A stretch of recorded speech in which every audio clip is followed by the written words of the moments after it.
I'm going to try to be as succinct as possible, but I think there's really been so many great points that have been made today. Starting off with our opening remarks from the Director General, La Camera, he definitely was able to stress the urgency and the responsibility that small island states have, but also look at the example that the Caribbean sets. The Caribbean region has demonstrated how innovative, novel approaches and partnerships can drive renewable energy deployment. The installed capacity of renewables in Caribbean SIDS reached 5 gigawatts in 2021, but to strengthen this momentum, greater access to tailored financing, technology, and capacity support is needed. There is a need to address the investment disparities, and as per the IRENA's report, it highlights that 85% of investment in renewables benefits only 50% of the global population. Regions with about 120 developing and emerging markets receive comparatively little investment. This reality must change to ensure a fair distribution of renewable energy investment. He also spoke to the initiatives that IRENA has been working on in conjunction with partners as well. So IRENA Project Facilitation Platform, the Climate Investment Platform, CIP, and the Energy Transition Accelerator Financing Platform aim to address the financing challenge.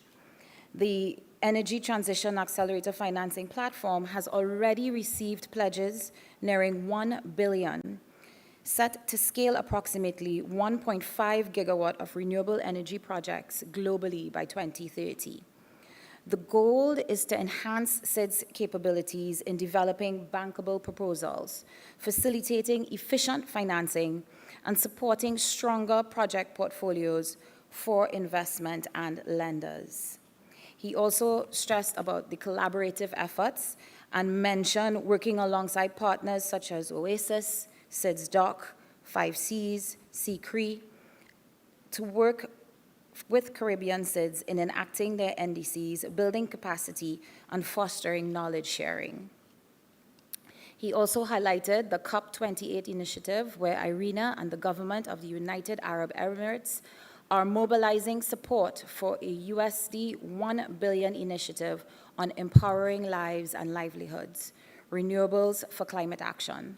This initiative aims to deploy sustainable, efficient, and affordable renewable energy solutions to energize agri-food and health value chains, particularly within SIDS and LDCs. And then he ended with reiterating the commitment of IRENA to working with Caribbean SIDS. Then next up, we had the Honorable Minister Kerry Simmons, and he focused on the mobilization of financing and talked about the importance of mobilizing financing levels, including blended financing and including the private sector. He also stressed on the contextual differences between small island developing states and the global north, and emphasizing the need for tailored approaches and support. He touched on grid stability and reliability, as well as climate change adaptation, and that financing needs to be directed towards climate change adaptation strategies, including resilience building in infrastructure such as the electric grid. He touched on the topic that I think a lot of our participants touched on today, which is the justice of the transition, and that the transition to renewable energy should be just, taking into account the unique challenges faced by small island developing states and their limited resources and customer base. And then he ended with a call to action for assistance and cooperation. Small island states call for low-cost access to finance, long-term loans, and technical assistance for climate resilience and renewable energy projects, cooperation and partnerships with financial institutions, international entities, and experienced states as essential. And then he ended on a very high note with the unwavering support of the government of Barbados to push forward with the just energy transition. Then we entered into session number 1, which looked at the status of the Caribbean energy transition, priorities and investment needs.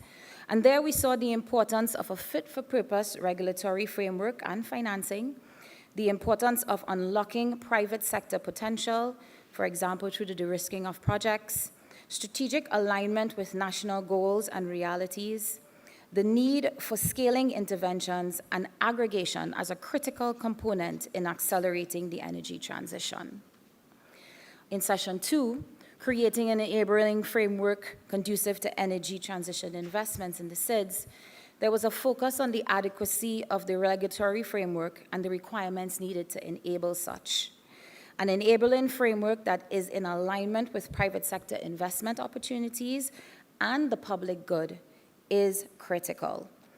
Intelligent data systems and actioning of existing studies and action plans is necessary in order to be able to carry the energy transition forward. Clear legal framework for upgrade of the grid infrastructure and a localization of interventions to meet the needs of the country was emphasized. And then finally, attracting investment that builds local capacity and leaves a solid foundation in the country was also something that was touched on. In session 3, innovative financing instruments for climate projects in SIDS, the focus was on innovative ideas for financing and various instruments available. For me, I heard capacity, capacity, capacity. That capacity needs to come in the form of building capacity of our government stakeholders and partners, capacity in terms of project preparation for key projects to bring them to bankability, and not just a 2-hour workshop telling people what they need to do, but not actually building the skills to be able to do it. There was also talk about the importance of aggregating resources to address gaps, for example, data collection, and looking at existing feasibility studies and looking at, okay, what has already been done? Let's not reinvent the wheel.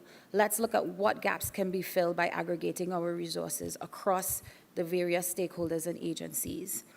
And then finally, the norming and climatizing of the region to an investment mindset. So moving away from a grant mindset to understand and unlock commercial investment. And then our last session, which I'm pretty sure is still resonating in our minds, the empowering lives and livelihoods through renewable energy. This session was so incredibly rich.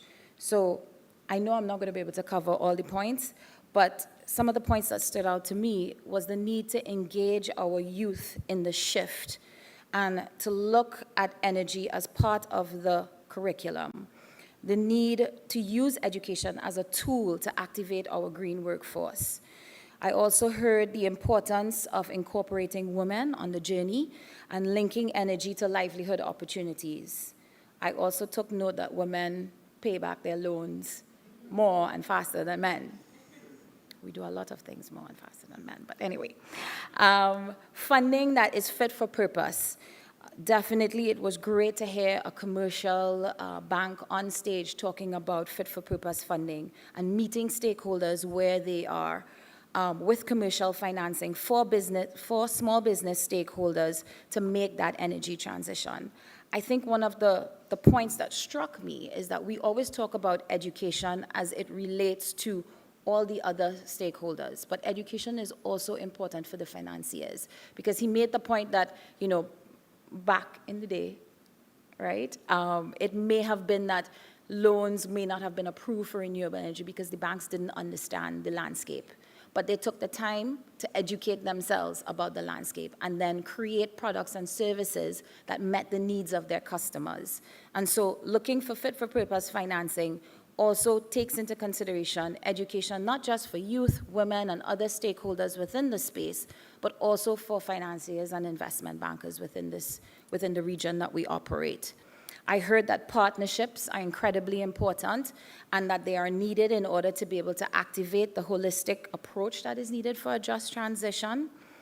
And finally, I also heard that Caribbean youth are not apathetic. And I 100% agree with that. But there is a need for inclusive education, and that needs to happen across the board, within schools, but not only within some schools, in all schools, for all young persons. So that was my wrap for today. I'm pretty sure that you all had nuggets that you're going to take away with you, that you're probably going to engage in discussion as we leave this room. I do have a couple of announcements. So you would have received this, and if you were like me at first glance, you thought it was a bottle opener, but it's not. It is a USB key, and on it has the SIDS Lighthouse Annual Report for 2023, but it's also available on the website. So we encourage you to please look at that report and see what is happening, because while we've identified a lot of challenges, today there are a lot of good things that are happening, and I think sometimes we need that motivation in order to be able to propel us forward. I also want to thank IRENA and the SIDS Lighthouse Initiative, of course the government of Barbados, the Caribbean Climate Smart Accelerator, the Caribbean Development Bank, and the Caribbean Center for Renewable Energy and Energy Efficiency for bringing us all together today. This, what is a first for Barbados in terms of this type of conference. Finally, and this is the fun part, there's drinks. There's drinks exactly where lunch is to be, so it's not difficult to find. And so we have a cocktail reception that is being hosted by the Ministry of Energy and Business of Barbados, and that's from 6 p.m. to 8 p.m., where you get to experience our warm Caribbean hospitality. But I'm also tasked with reminding you that while you experience that hospitality and enjoy yourself, we start at 8:30 tomorrow. So I will see you at 8:30 tomorrow, and we are so grateful that you chose to attend, those of you who flew in, those of you who cleared your schedule to be able to be here for the entire day, sit in the room, listen, participate, and we look forward to the same amount of participation tomorrow. Thank you very much.